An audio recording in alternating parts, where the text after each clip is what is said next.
Hello, everyone.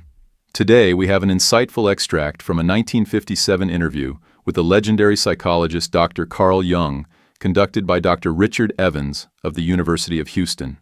This footage, originally released by Penn State University, offers a unique glimpse into Jung's profound thoughts on the concept of the persona. So, without further ado, let's hear from Carl Jung himself as he explains the idea of the persona and its impact on our mental health. Now, another concept or idea that seems to be a very interesting one in your work, at least as I see it, is the term or concept persona. And of course, this seems to have a lot of relevance to the daily living of the individual. I wonder if you would mind telling us a little bit about how you construe this term persona. Well, this is a practical concept we need in elucidating people's relation. I noticed with my patients, particularly with people that are in public life, that they have a certain way of presenting themselves. For instance, take the doctor. He has a certain way. For instance, he has good bedside manners, and he behaves as one expects a doctor behaves. He may even identify himself with it and believe that he is what he appears to be. Yes. He must appear in a certain form, unless people don't believe that he is a doctor. And so when he's a professor, he's also supposed to behave in a certain way so that it is plausible that he is a professor, you know. So the persona is partially the result of the demands society has. And on the other side, it is a compromise with what one likes to be, or with what, or as one likes to appear. Say. Yeah. Take, for instance, a parson. He also has his particular manner, and as corresponding to the general expectation, and he behaves also in another way, combined with his persona that is forced upon him by society, in such a way that also his fiction of himself, his idea about himself, is more or less portrayed or represented. So the persona is a certain complicated system of behavior which is partially dictated by society and partially dictated by the expectations or the wishes one nurses oneself. Yes.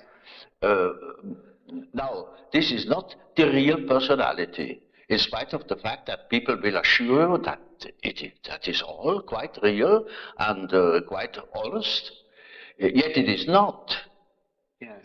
Now, such a performance, or say, the performance of the persona is quite all right, as long as you know that you are not identical with the way in which you appear. Yes.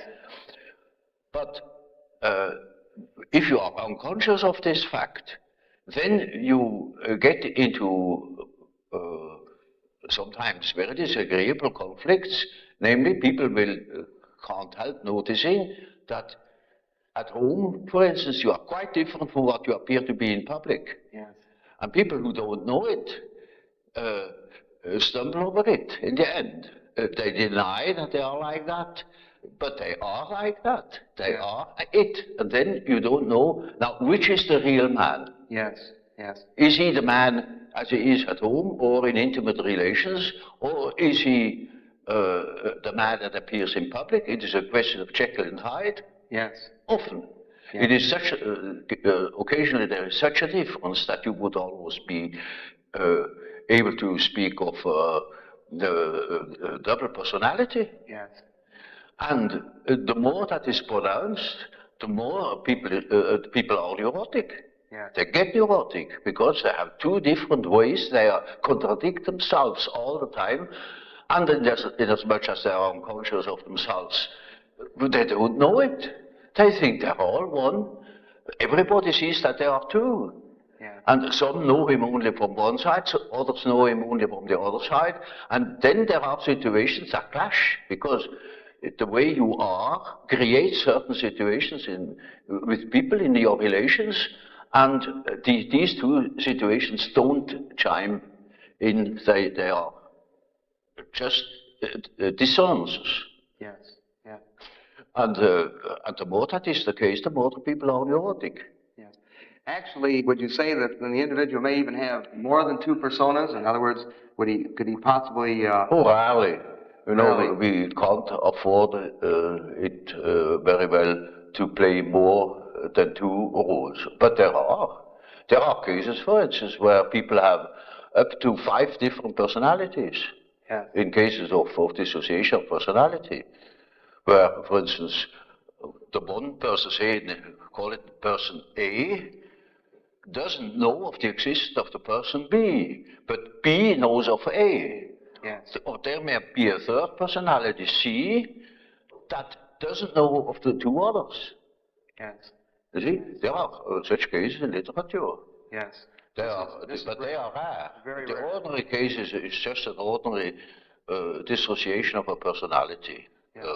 One calls that a systematic dissociation, in contradistinction to the chaotic or unsystematic dissociation you find in schizophrenia.